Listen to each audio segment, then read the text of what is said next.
waking up before my kids to pray, starting with the verse of the day. Today's devotional is titled, Walk as Jesus Did.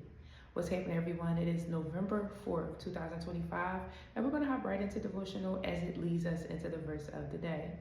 Have you ever asked yourself, how did Jesus live his life? What does obeying him look like?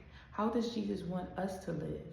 These are great questions to ask in order to discover what God expects from those who love him. And this leads us into the verse of the day that we can find in 1 John chapter 2, verses 4 through 6 that says, Whoever says, I know him, but does not keep his commandments is a liar, and the truth is not in him. But whoever keeps his word, in him truly the love of God is perfected. By this we may know that we are in him. Whoever says he abides in him ought to walk in the same way which he walked. When Jesus was with his disciples, he said to them, This is my commandment, love each other in the same way I have loved you.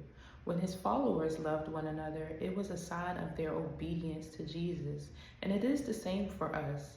We are told by John in this letter to a group of Christians that it is God's commandment that we believe in the name of his Son, Jesus Christ, and love one another just as he commanded us.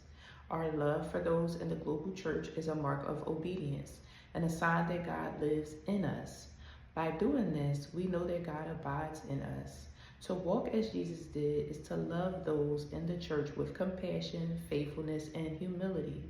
It's by this love that the world will know we are his disciples. Living like Jesus isn't about checking off a list of things we should or shouldn't do. It's about living a life that is so rooted in God's love that we long to obey all his commands. Living like Jesus looks like sacrificially loving the people God made and sent his Son to die for, starting with the people who call Jesus their Savior. Most of the New Testament is devoted to encouraging believers on how to live with one another. So this week, take some time to read through the Apostle John's letters in the New Testament and look for ways you can put into practice Jesus' commandment to love one another.